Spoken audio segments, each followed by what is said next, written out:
Siap? Oke. Ya, puji dan syukur kita panjatkan kepada Tuhan Yang Maha Kuasa karena telah memberikan kita napas kehidupan dan kita dapat berkumpul lagi ya di hari Senin ya di bulan Januari tanggal 30 Januari 2023. Kita sekarang masuk ke sesi ke-7 yaitu berbicara tentang materinya tentang edukasi ya, literasi digital dan keselamatan anak di ruang daring begitu. Nanti akan dibawakan oleh Ade Esther Dian Cecilia Ganda. Salah satu adik ini adalah kader dari Aman Project ya, yang digagas oleh Kementerian Pemberdayaan Perempuan dan juga Facebook. Kalau tidak salah seperti itu ya. Kalau salah nanti dikoreksi adikku. Baik, tanpa mengurangi rasa hormat, cinta, dan kasih sayang kepada adik tercinta, maka waktu dan kesempatan diberikan.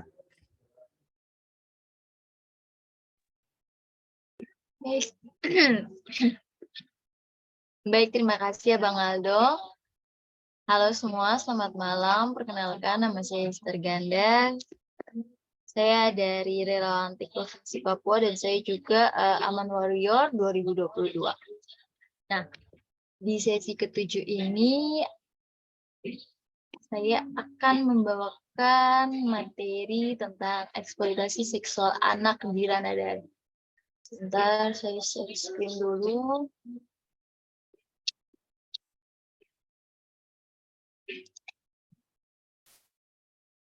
Apakah sudah kelihatan?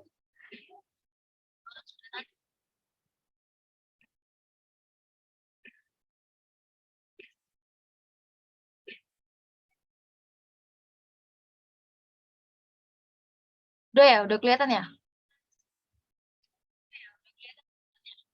Ya, di malam hari ini saya akan membawakan materi tentang eksploitasi seksual anak di ranah daring.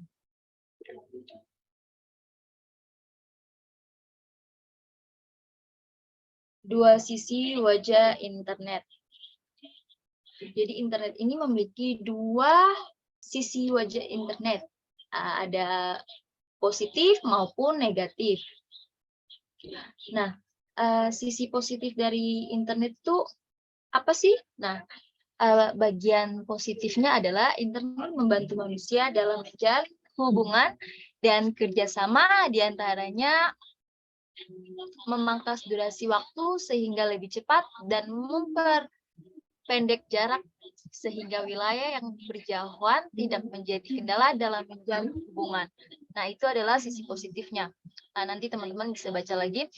Kemudian ada sisi negatif. Pasti kalau internet tidak mungkin hanya ada sisi positif, pasti ada juga sisi negatif. Nah, sisi negatifnya internet yaitu internet dijadikan alat untuk melakukan tindak kejahatan kriminal, contohnya penipuan, transaksi narkoba, terorisme, bahkan eksploitasi seksual anak online. Misalnya perdagangan anak, menyebar konten pornografi anak, dan prostitusi anak. Kemudian dampak penggunaan internet. Nah, ini adalah dampak penggunaan internet. Ada industri revolution, internet akses yang meningkat, diakses oleh anak, kurangnya komunikasi di keluarga, kecanduan games dan isu psikologis lainnya, kerentanan anak dibully, kerentanan anak mengalami kekerasan dan eksploitasi seksual. Jadi dampak penggunaan internet ini juga sangat berdampak bagi anak-anak, apalagi anak-anak yang baru bertumbuh dari masa balita, bahkan balita juga sudah memegang gadget, dan dampak penggunaan internet ini tuh juga sangat berbahaya bagi anak-anak dari balita sampai dengan anak yang berusia 12 tahun. Bahkan sampai seterusnya. Kemudian, nah ini materi eksploitasi seksual anak di ranah daring. Di materi kali ini kita akan membahas tentang bentuk-bentuk eksploitasi seksual anak online, mengenali tahapan grooming, mengidentifikasi pelaku ESA online. Eksploitasi seksual anak online. Nah, Penelitian di Sprontingham dilakukan di 14 negara pada November 2020 sampai dengan Februari 2021. Temuan di Sprontingham di Indonesia menemukan 995 anak menjadi responden dalam penelitian. 92% anak usia 12 tahun sampai 17 tahun di Indonesia menggunakan internet. Bayangkan 12 tahun sudah menggunakan internet. Bukan jangankan 12 tahun, bahkan anak balita yang belum mengerti apa-apa juga sudah menggunakan internet, karena sekarang banyak anak-anak balita-balita yang kalau mau tidur atau mau pasti pegang HP nonton YouTube, pasti, karena sapu keponakan itu juga begitu. Dia masih kecil belum mengerti apa-apa tapi dia sudah duduk pegang HP nonton YouTube. Bayangkan, masih kecil baru 1 tahun tapi dia sudah bisa pegang HP untuk nonton YouTube. Pengalaman anak terkait kekerasan dan eksploitasi seksual anak online menurut penelitian di Sprontingham di Indonesia. 9 anak ditawari uang atau hadiah untuk mengirimkan gambar atau video seksual. 13 anak-anak ditawarkan uang atau hadiah untuk bertemu langsung guna melakukan sesuatu yang bersifat seksual. 12 anak diancam dan diperas untuk melakukan aktivitas seksual. 11 anak mendapatkan gambar seksual tanpa izin. Permasalahan global dan tren usia korban. Perkiraan usia korban berdasarkan jumlah gambar yang ditemukan. Nah, ini adalah diagram dari 2017, 2018 sampai 2019. Sebagian besar 48% gambar menunjukkan usia korban 11 sampai 13 tahun. 1% korban berusia bayi usia 0 sampai dengan 2 tahun. Eksploitasi seksual anak atau ESA online. ESA online adalah segala bentuk tindakan perlakuan terhadap anak yang bertujuan untuk melakukan eksploitasi seksual dan dilakukan dengan menggunakan atau memanfaatkan internet. Memanfaatkan gadget, menggunakan handphone untuk melakukan eksploitasi seksual anak.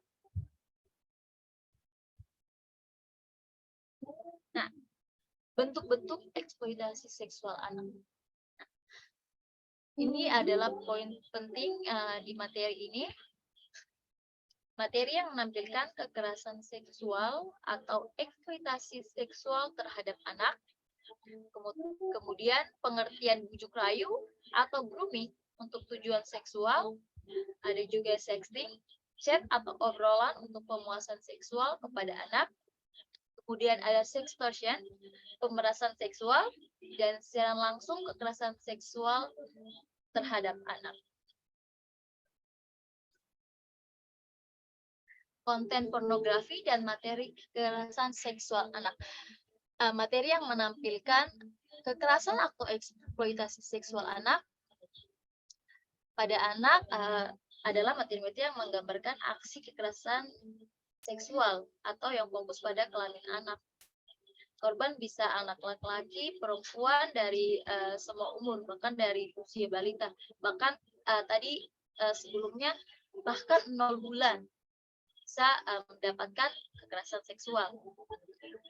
Materi ini memiliki tingkat keparahan, kekerasan, dan tindakan yang berbeda-beda, mulai dari anak-anak yang berposisi secara seksual sampai dengan kekerasan yang berat.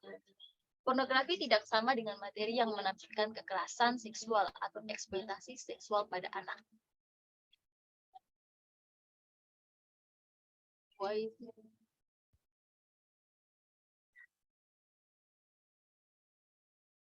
Pertemanan di online berdampak ke grooming online. Apa sih grooming online?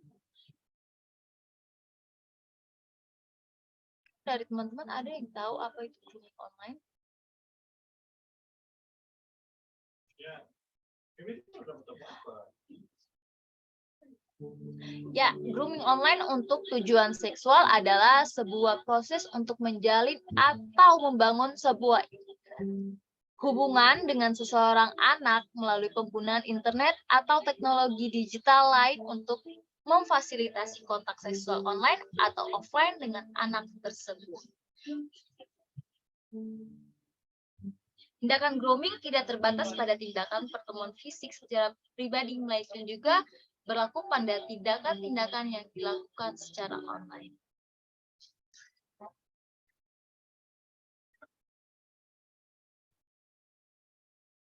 Tahapan grooming online untuk tujuan seksual. Nah, mencari anak yang rentan dan mengumpulkan informasi. Predator akan mencari anak-anak yang dianggap rentan untuk dibujuk rayu, dikumpulkan juga jejak digitalnya. Kemudian membangun komunikasi, predator akan mencoba meyakinkan dia teman yang baik, teman curhat yang nyaman, dan memberikan kamu apa yang kamu inginkan. Nah, biasa predator-predator ini tuh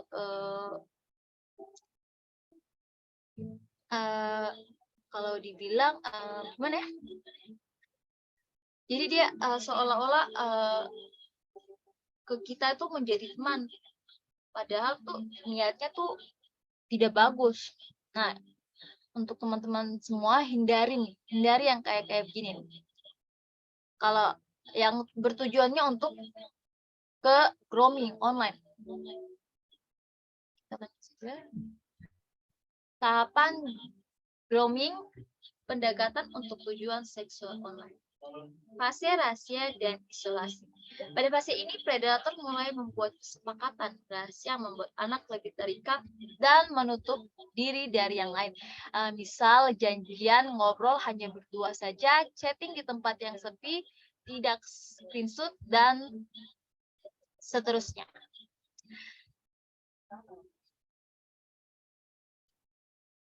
Secara bertahap meningkatkan komunikasi ke arah seksual. Predator akan meningkatkan komunikasi dengan anak ke arah seksual, misalnya predator memancing dengan mengirimkan gambar-gambar seksual yang dikirimkan hingga anak merespon. Wow.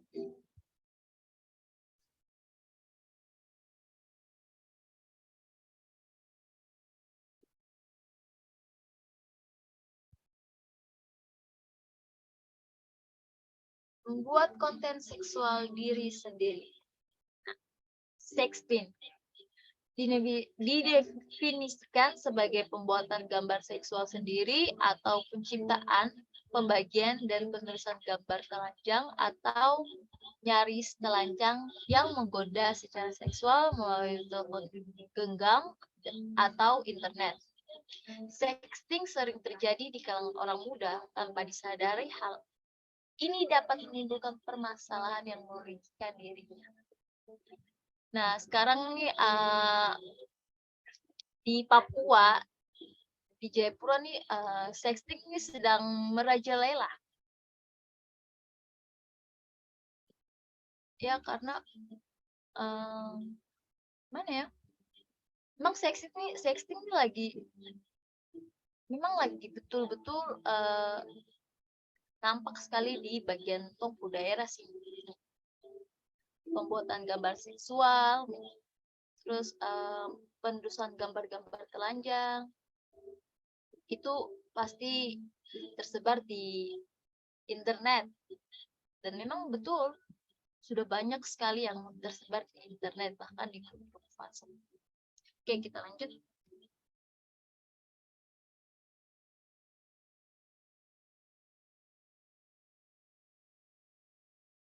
Jerat hubungan tidak aman akibat sexting. Pemerasan seksual disebut juga sextortion.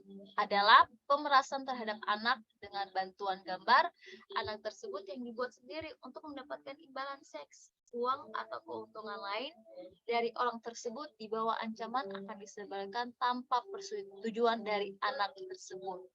Nah, ini juga nih kalau dibilangnya ini juga memang lagi sedang terjadi saat ini di kalangan anak-anak muda, apalagi di Papua.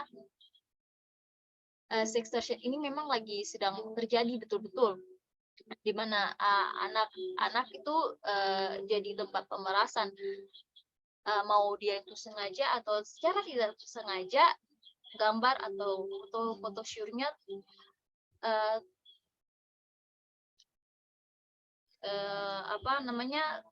bisa sampai ke predator. Predator ini pasti dia akan mencari keuntungan. Biasanya itu dia meminta imbalan atau untuk memuaskan nafsunya sendiri dari seorang predator ini. Oke, kita lanjut.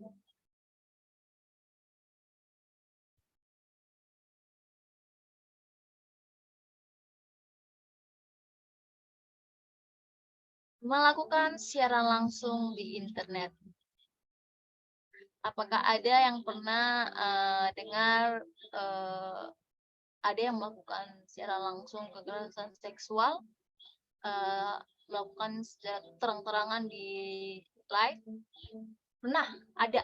Oh, itu pernah. Ini saya cerita pengalamannya. Pernah ya. Itu bukan pengalaman sih, hanya sekedar apa ya? Dulu waktu 2019 itu ada sempat viral seorang pemuda-pemudi yang melakukan hubungan seksual, tapi dia melakukan siaran langsung. Jadi dua orang pemuda-pemudi ini melakukan hubungan seksual tapi secara live. Mereka live. Jadi itu live-nya di Facebook. Jadi seluruh teman-teman yang di Facebook melihat itu. Ya, secara langsung kekerasan seksual terhadap anak merupakan paksaan terhadap seorang anak untuk orang lain yang jaraknya jauh. Nah, tadi yang saya cerita sebelumnya itu pemuda-pemudi itu umurnya yang sudah mengerti. Nah, tapi kalau di sini ini lebih ke anak-anak. Kekerasan seksual yang berdampak ke anak-anak. Seringkali orang yang menonton dari jauh tersebut adalah orang-orang yang telah meminta atau memesan kekerasan terhadap anak tersebut yang mendikte bagaimana bisa terjadi.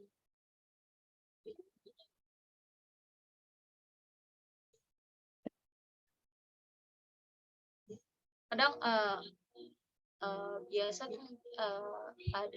ada anak yang melakukan secara langsung, dia menunjukkan bagian-bagian tubuh yang sensitif yang seharusnya tidak boleh diperlihatkan. Itu sebenarnya tuh ada orang di balik layar itu yang memaksa biasanya, bukan biasanya tapi memang iya ada yang predator ini memaksa atau meminta untuk anak melakukan kegiatan tersebut.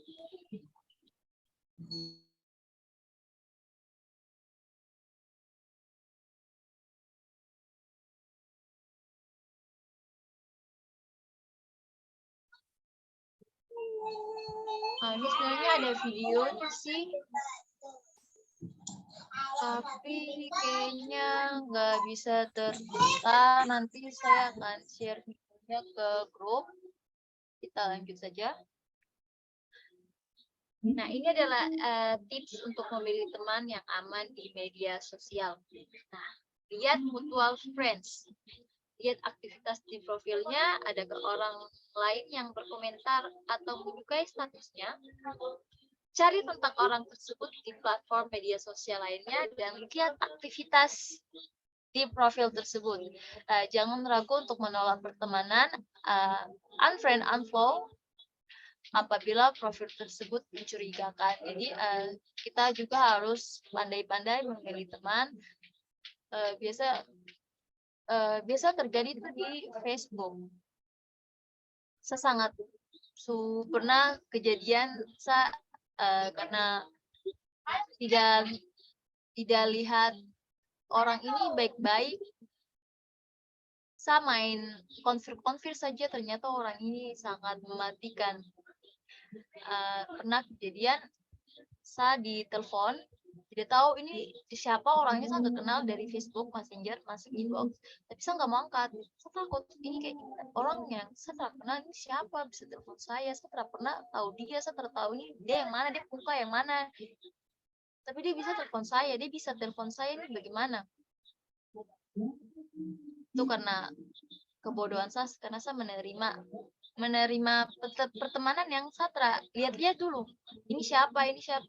Ada baiknya tuh melihat kita mencari teman di media sosial, di Facebook, di TikTok, di Instagram, itu kita melihat lagi lebih baik cocok baik atau tidak untuk kita jadikan teman di media sosial, karena kalau salah dampaknya buruk akan terjadi ke kita dan kita sendiri yang akan alami.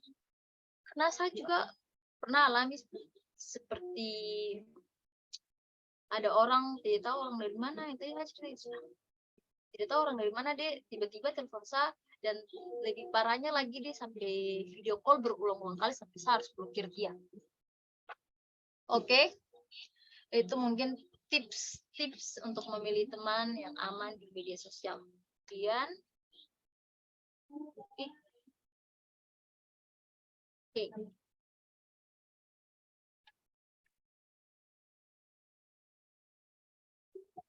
pelaku eksploitasi seksual anak online. Ada pelaku preferensial, ada juga pelaku situasional. Pelaku preferensial adalah orang dengan perilaku memiliki ketertarikan seksual kepada anak, tidak tertarik memiliki hasrat seksual dengan orang dewasa. Nah, ini salah satu predator nih, pelaku preferensial. Karena dia tidak memiliki hasrat untuk orang dewasa, dia hanya memiliki hasrat untuk anak-anak. Bayangkan.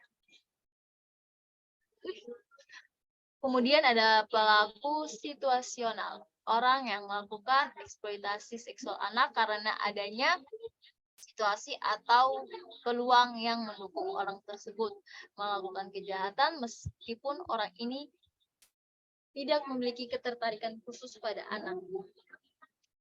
Adanya penawaran, adanya peluang mendapatkan keuntungan berupa uang, terbukanya akses internet setiap orang dapat dengan mudah mendapatkan dan mengakses materi kekerasan seksual. Nah, siapa saja bisa jadi pelaku eksploitasi seksual anak, bila kita menyimpan, menyebarkan, luaskan atau mengakses materi yang berbau kekerasan seksual anak.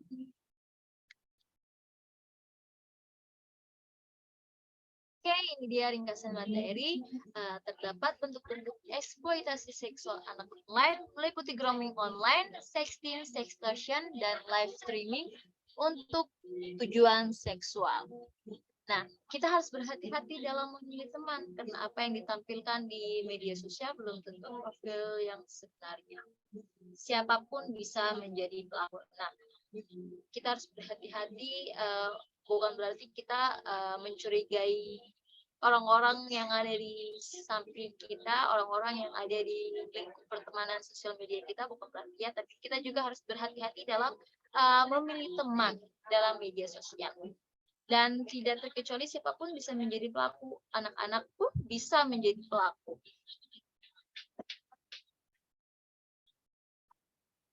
Oke, sekian dari saya. Terima kasih. Mungkin teman-teman ada yang mau bertanya?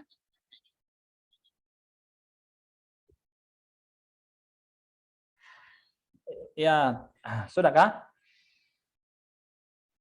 Baik. Terima kasih buat Adik Esther. Kita masuk sesi berikut, sesi tanya jawab. Jadi apabila ada adik-adik atau kakak-kakak di sini yang hadir mau bertanya atau berikan masukan atau pandangan, mari silakan gitu, waktu diberi.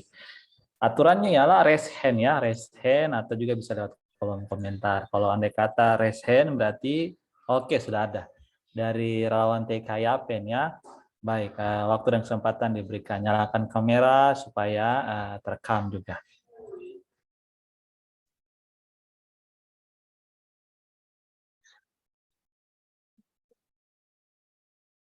Oke. Suara terdengar? Ya. Oke. Pertama-tama terima kasih untuk Adik Esther yang sudah memaparkan materi dengan baik sekali. Di sini mungkin sebelum bertanya mungkin ada beberapa hal ya, yang mungkin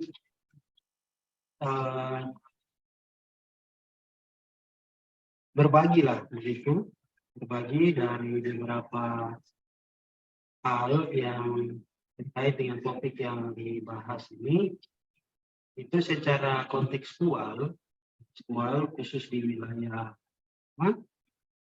itu kejadian seperti begini ini sudah semakin hari semakin akut. Artinya bahwa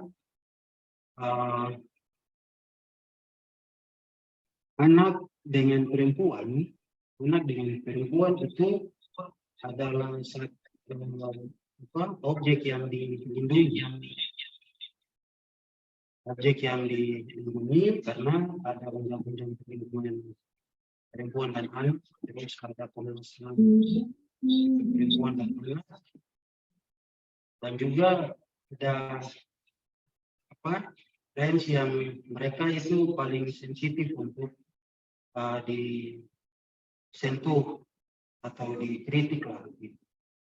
Nah, hal inilah yang menjadi hal yang terkafirnya itu adalah manja.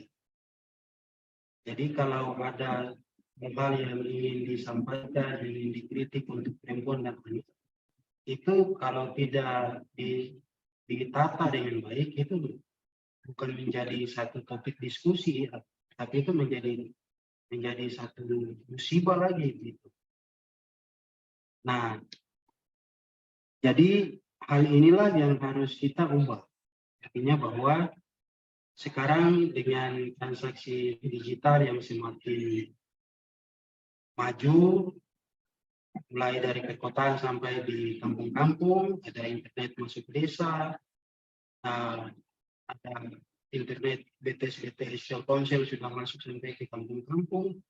Jadi kebutuhan anak untuk memegang HP itu memang apa yang disampaikan dalam materi yang disampaikan oleh Esther itu memang persyaratan itu di atas 12 tahun. Nah, yang mungkin ingin kami sampaikan di sini itu adalah menjadi usia rentan itu adalah pada kaum wanita. Kaum wanita ini di Papua itu semakin hari semakin aneh.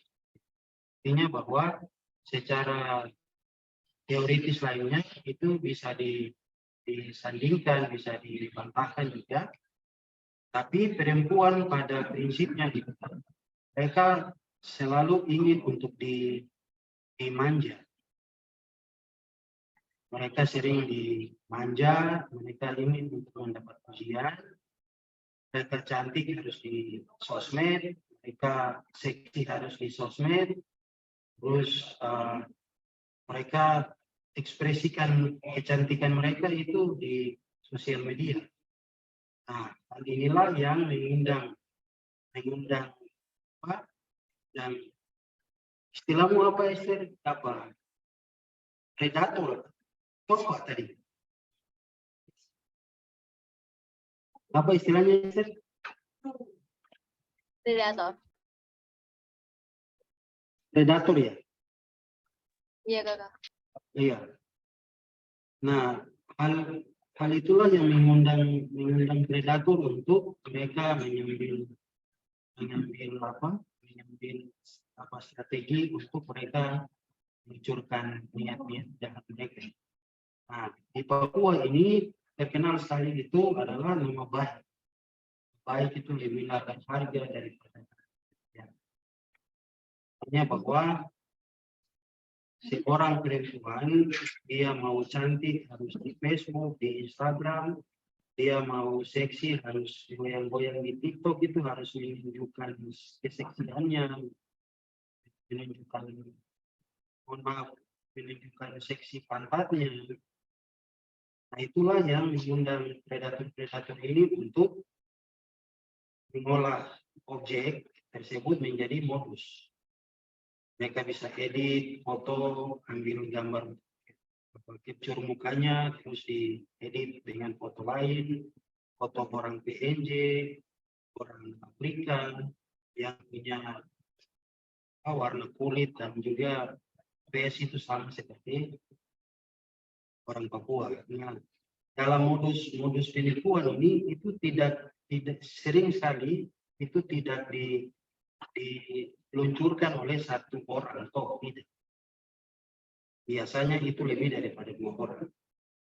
Nah, kalau yang satu orang person itu biasanya pacaran, putus, terus satu pihak merasa dirugikan, artinya dia mulai menyebarluaskan foto-foto mesra mereka. Tapi kalau modus penipuan itu lebih daripada 1 orang. Jadi ada yang edit, ada yang pakai akun fake, terus mereka inbox via Facebook, sampaikan bahwa ini ada yang sebarkan kau punya foto ada ini di Twitter.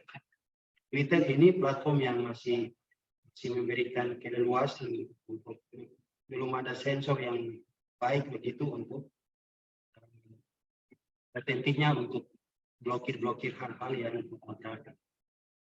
Kalau sensor yang tinggi itu di TikTok dan juga di Facebook setelah Facebook bergabung dengan Meta. Nah, jadi saran kami itu adalah banyak yang kecolongan, yang tertipu karena bukan mereka punya foto, tapi karena mereka takut disebarluaskan, dimarahi oleh orang tuanya, mereka takut untuk nama baik mereka menjadi rusak. Artinya dia takut yang ketakutan awal itu yang lebih tinggi, artinya akhirnya menutupi dia punya. So, dia ikut dengan modus yang aneh itu seperti apa yang sudah disampaikan oleh Esther tadi, bahwa pernah ada kejadian di Facebook itu seorang cewek dengan minuman alkohol, dia langsung dan langsung di Facebook. Mereka live di Facebook untuk mereka sedang berhubungan, walaupun tidak terlalu kelihatan, tapi membuat masyarakat publik Papua ini main stigma dia, main hukum sosial dia. Akhirnya setelah 2 tahun lebih langsung si cewek ini meninggal. Gitu. Jadi netizen itu lebih jahat daripada obat malaria dengan bola. Jadi itu lebih jahat. Jadi saran dari kakak dan juga dari teman bahwa kepada perempuan dan anak itu kalau mendapat modus penipuan dalam bentuk itu, pertama jangan takut dulu, jangan panik yang berlebihan macam, tapi tenang, terus mengklarifikasi kepada orang tua, keluarga terdekat, untuk sama-sama saling menguatkan untuk memberikan klarifikasi. Klarifikasi itu bisa dibantu dalam bentuk pesan berantai atau broadcast, sampaikan kepada semua kontak, sampaikan kepada semua teman-teman, dan juga sampaikan kepada keluarga. Begitu, yakinkan keluarga. Peran keluarga itu paling penting dalam hal ini. Cewek-cewek juga yang LDR begitu, jangan juga terlalu cinta sehidup semati sampai masih status pacaran, tapi harus mengirim foto-foto yang kurang etis lah begitu. Nah, terus dari pendampingan teman-teman juga diharapkan ada yang dalam klaster korban dia bisa speak up, dia bisa open status untuk dia bisa memberikan edukasi kepada masyarakat begitu. Nah, kasus terbaru yang viral saat ini itu adalah di TikTok itu ada istilahnya apa, cewek Argentina, karena dia punya foto itu ada tersebar, dia punya video itu ada tersebar dengan menggunakan baju Argentina. Tapi dia itu mampu untuk sikap, mampu untuk mampu untuk bangkit, artinya dia mendapat banyak empati, dia mendapat banyak simpati, akhirnya dia kuat. Gitu. Nah, itu satu dari sekian ratus orang yang menjadi korban. Sekarang banyak modus penipuan semakin banyak lewat aplikasi pinjaman online, lewat ojek online, lewat apa, lewat BPJS, lewat undangan pernikahan, segala macam. Jadi terima kasih untuk itu, dan mungkin sekiranya hal ini bisa terus digaungkan karena hal ini sudah menjadi akut di Papua, lebih khusus di Papua. Beberapa tahun lalu itu secara umum juga relawan DIK sudah mengkampanyekan, tapi banyak hal yang mereka bantah bahwa pakaian seksi itu adalah bagian daripada style, terus goyang-goyang dan segala macam itu daripada bentuk daripada kekinian dan sebagainya.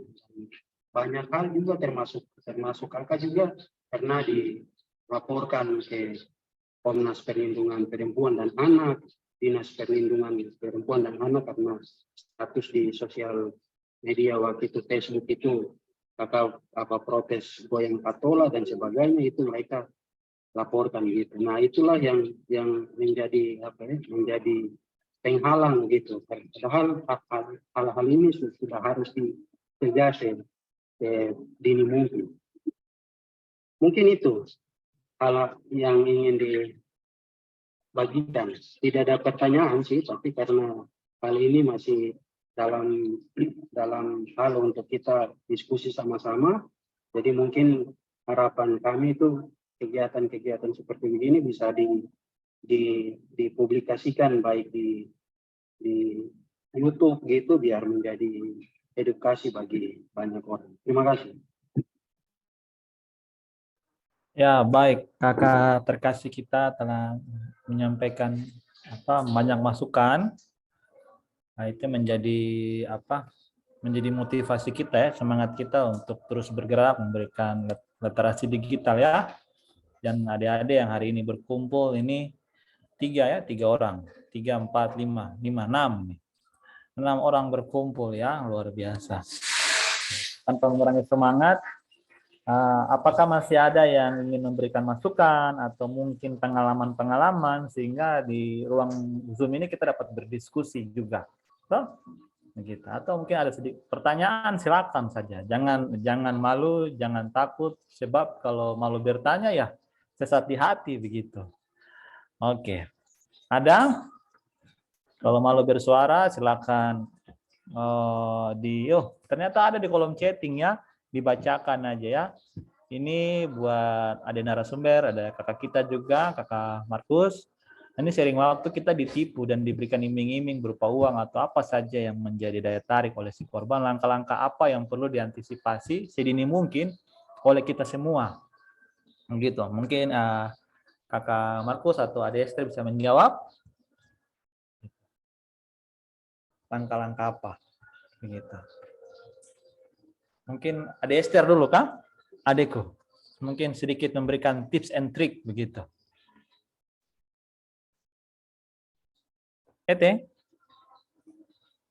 Bisa tips and trick begitu ketika menghadapi orang-orang yang memberikan kita iming-iming begitu, langkah-langkah apa yang perlu diantisipasi begitu. Baik, waktu dan kesempatan diberikan kepada Ade Esther.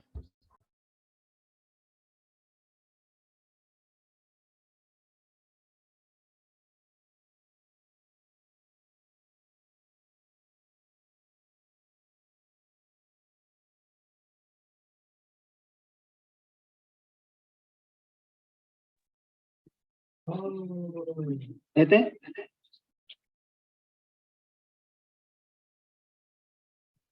Ete open mic.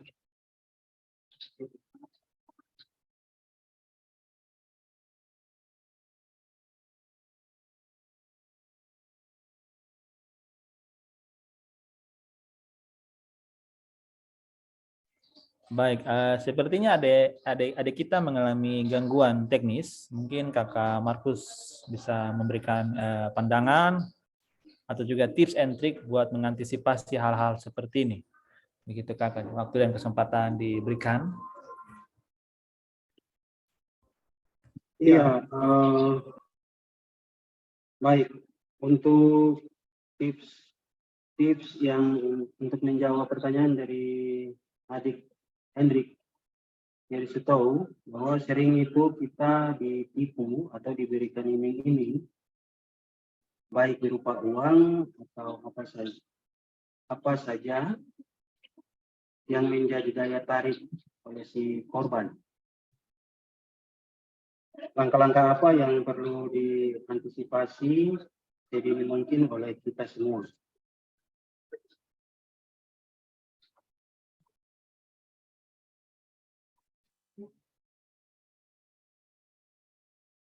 Cek. Suara terdengar?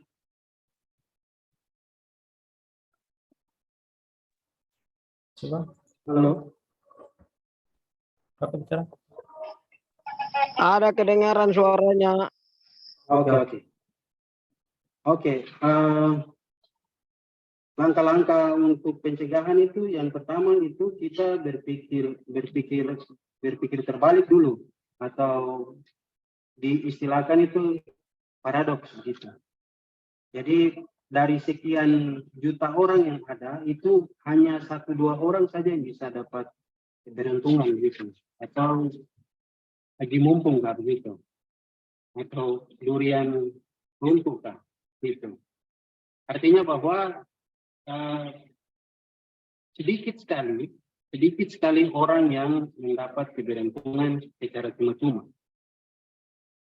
Nah, jadi kalau ada yang memberikan iming-iming berupa uang atau iming-iming lain, itu biasanya itu hanya Tuhan dan malaikat begitu. Jadi kalau ada orang di sosial media yang kita tidak kenal, kita tidak tahu dia ini siapa, dia ini tentara di perbatasan Israel Palestina yang mau untuk mengirim uang, negaranya sedang bermasalah, dia mau investasi uang, terus ini ada uang yang berlebihan di rekeningnya, dia mau titip di rekening kita, nanti dia memberikan fee-nya untuk kita itu 50% atau 60% dan sebagainya. Itu hanya modus penipuan itu. Banyak sekali dong punya cara untuk menipu gitu. Nah, jadi langkah yang pertama itu adalah mengecek dulu siapa ini orang yang memberikan iming-iming ini. Apakah dia ini kenal dengan kita, ataukah dia ini pernah berdiskusi dengan kita, atau kita saling mengenal dan sebagainya. Jika memang dia adalah orang yang pernah sama-sama dengan kita tahu dan sebagainya, juga mengecek langsung. Mengecek langsung itu bisa dengan video call ataupun juga dengan telepon untuk memastikan dulu.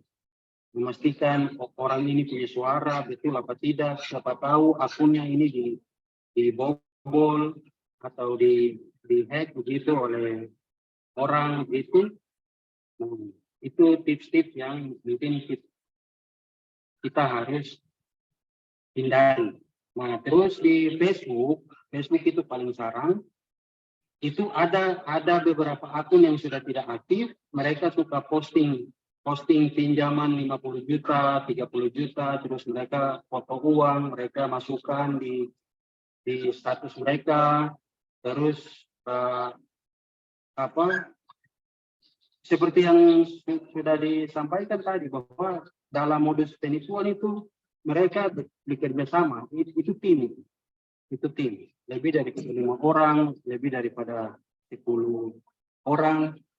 Jadi ada yang posting uang, ada yang komentar bahwa terima kasih pakai nama Tuhan dan sebagainya, bahwa terima kasih saya sudah berhasil juga dapat transferan, saya sudah berhasil pinjam uang, saya juga sudah berhasil. Jadi ada yang buat status, ada yang komen, ada yang bagikan, ada yang hadir sebagai orang baik, ada yang sebagai orang jahat dan sebagainya. Nah, hal-hal inilah yang paling rentan itu terjadi pada usia-usia 12 tahun sampai ke 20-an tahun. Dan sasarannya itu adalah ibu-ibu atau perempuan itu paling disasar. Jadi untuk cewek-cewek, kalau status galau, jangan sekali-kali sampaikan terlalu jujur di Facebook. Saya sedang galau, saya sakit hati, saya belum ada uang, orang lain bahagia. Kenapa saya tidak? Kenapa saya dilahirkan di keluarga miskin dan sebagainya? Ingat bahwa status kalian itu mengundang predator-predator tadi. Begitu. Tiba-tiba ada orang baik, halo adik cantik, kenapa kok galau? Kenapa pasang status demikian? Begitu kakak, saya belum bayar SPP, saya belum bayar rumah kos, saya belum bayar kredit motor, saya belum bayar usaha online shop saya sudah ditagih-tagih tapi saya belum ini. Nah, disitulah muncul orang-orang baik tadi, orang baik yang bertopeng jahat begitu. Mereka bilang, sudah adik, nanti kakak bantu kirim pulsa data, kirim pulsa ini. Mereka kirim, 1 hari, 2 hari, mereka mulai semakin romantis dan mulai bilang, adik, kita video call itu ada hal-hal yang mereka sudah siapkan memang. Jadi pada saat video call itu posisi kamera mereka itu sudah di depan alat kemaluan mereka. Sebegitu cewek-cewek ini jawab, itu langsung mereka screenshot. Foto screenshot itu mereka balik untuk mengancam. Gitu. Kalau tidak kirim foto buka baju, kirim ini, kirim itu, bikin video ini, maka dia akan menyebarluaskan ini. Nah, kembali lagi ke hal yang tadi. Karena mendapat informasi awal itu, kepanikan itu mulai muncul, takut dimarahi oleh orang tua, takut malu oleh teman-teman sekolah, teman-teman kampus, dan sebagainya. Akhirnya langsung mulai ikut maunya. Gitu. Itu mungkin tipsnya. Gitu. Ya, baik. Ade Esther telah kembali. Tadi kita sudah mendengar Kakak Markus punya tips and trick, mungkin dari Ade Esther selaku narasumber di sesi kita yang ke-7, mungkin ada masukan ya, tips and trick begitu. Dari sudut pandang perempuan ya, bagaimana langkah-langkah mitigasinya. Begitu. Terkait dengan pertanyaan dari Kakak Hendrik Hirisito. Oke, baik. ADT. Iya. Halo, Abang. Abang bisa dengar suara, kah? Jelas. Yuk, terdengar. Ya, tadi sudah dijawab oleh Kakak Mangku. Mungkin saya tambahkan sedikit. Kalau menurut saya, dari sisi saya, kembali lagi ke setiap keputusan yang diambil oleh setiap diri kita. Jika kita mengambil keputusan yang salah, ya pasti akan terjerat ke yang kasus penipuan.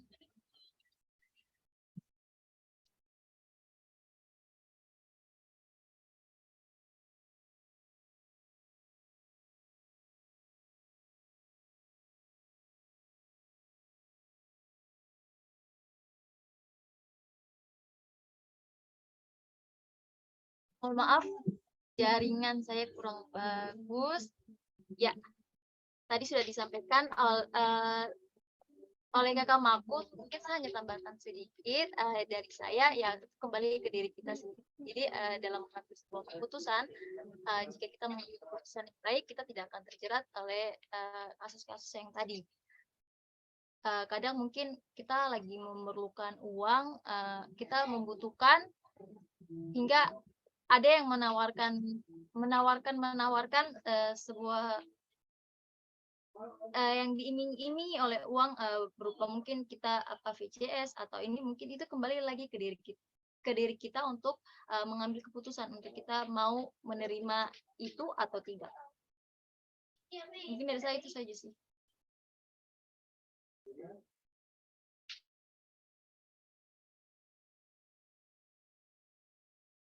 Bang Aldo.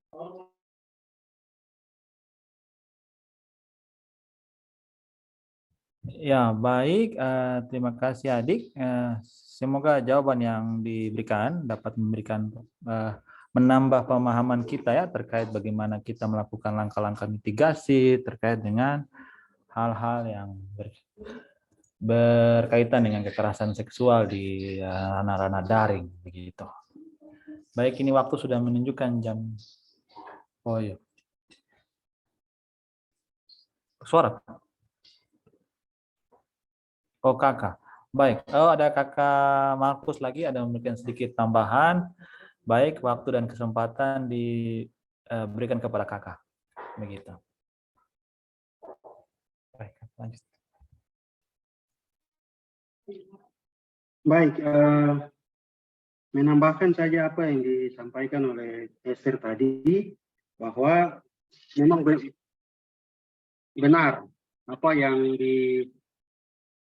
disarankan oleh materi ini juga sangat baik, dan juga apa yang dipaparkan dan juga disampaikan oleh Esther tadi juga cukup baik juga.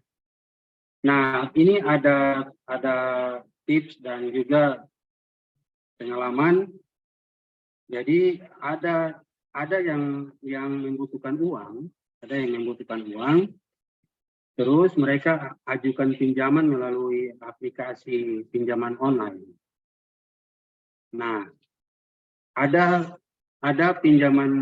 aplikasi pinjaman online yang abal-abal gitu, dan itu banyak sekali aplikasinya itu. Nah, mereka ini sekali lagi bekerjanya itu tim untuk melancarkan modus penipuan ini. Jadi ada modus yang mereka mainkan itu adalah dengan mengirimkan persyaratannya itu adalah foto KTP, terus foto KTP dengan diri kita sendiri yang mau untuk pinjam uang gitu. Nah, di situ ada beberapa link atau URL gitu yang mereka bagikan.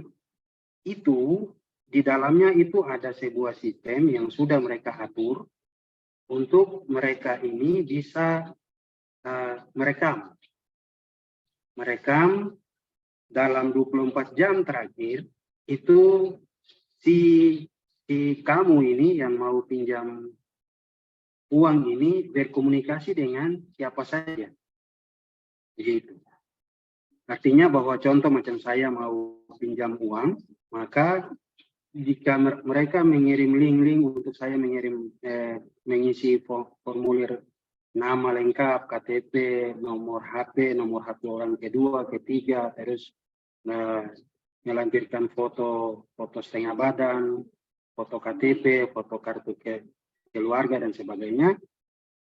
Tapi juga ada link-link yang mereka susupi di situ untuk mereka bisa rekam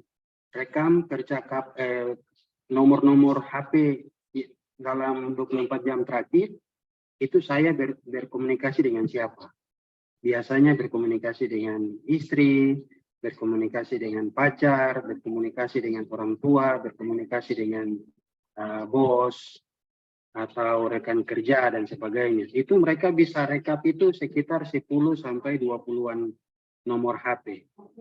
Nah, artinya bahwa mereka punya database nomor HP itu supaya seketika mereka meminta tagihan itu mereka bisa memainkan modusnya di situ. Kita pinjam 5 juta contoh, itu dalam 1 minggu mereka sudah minta untuk harus transfer 1 juta sekian, minta lagi bonus sekian, minta sekian-sekian. Artinya kita mengembalikan uang itu lebih daripada apa yang kita pinjam. Gitu. Nah, nomor-nomor HP yang mereka sudah rekam ini, mereka akan mengirim pesan prokes bahwa kita pinjam uang tidak bayar, tidak ini dan sebagainya, itu mereka mainkan oleh aplikasi yang tadi itu. Artinya langsung kita mulai diteror, kita tidak tenang, artinya kita menjadi korban langsung gitu. Jadi hati-hati selalu dalam melihat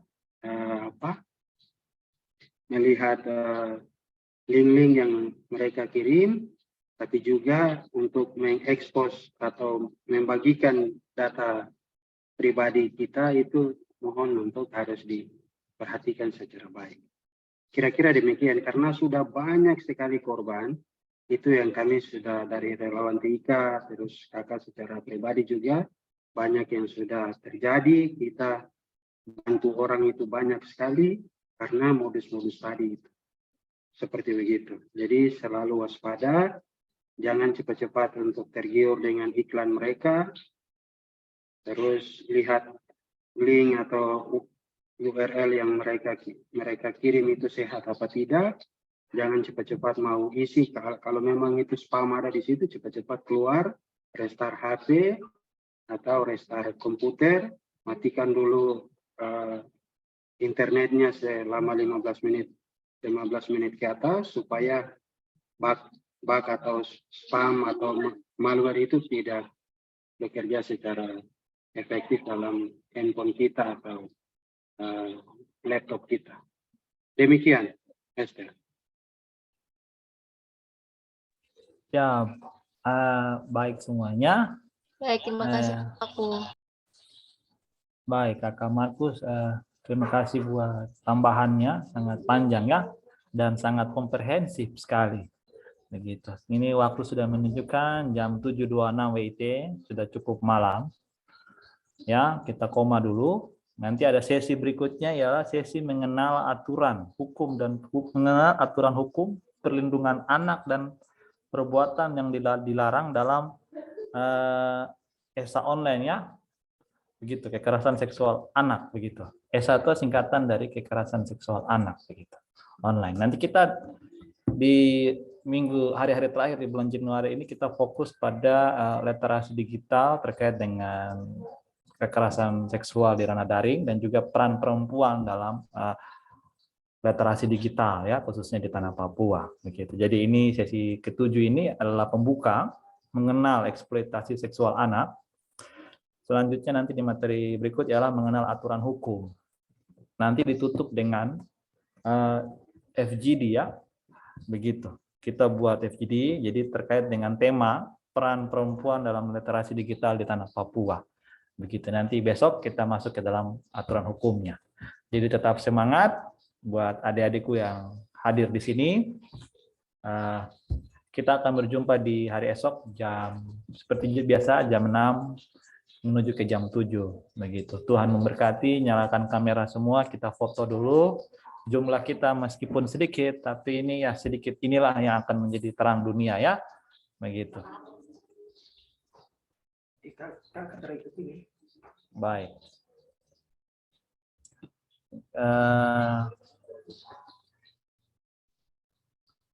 Mana sabar ya. Baik, kita sapu sorotan.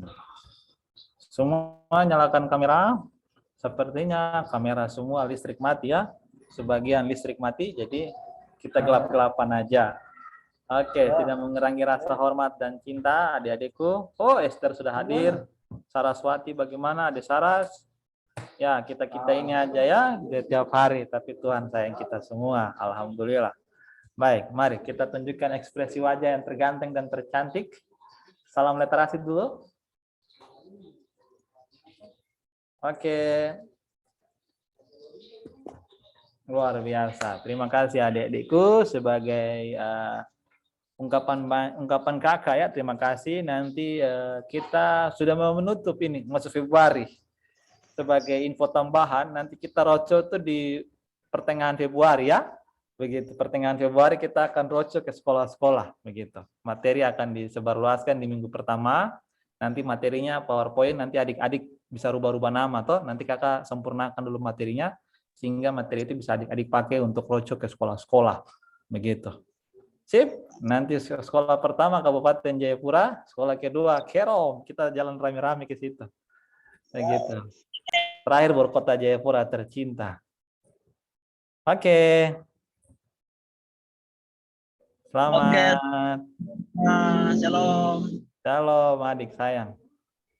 Saras, terima kasih yang jauh-jauh dari Kerom telah hadir bersama kita di Zoom. Adik-adik GMKI yang luar biasa, Tuhan berkati. Ada Esther juga, Tuhan sayang, Tuhan berkati. Ya, amin.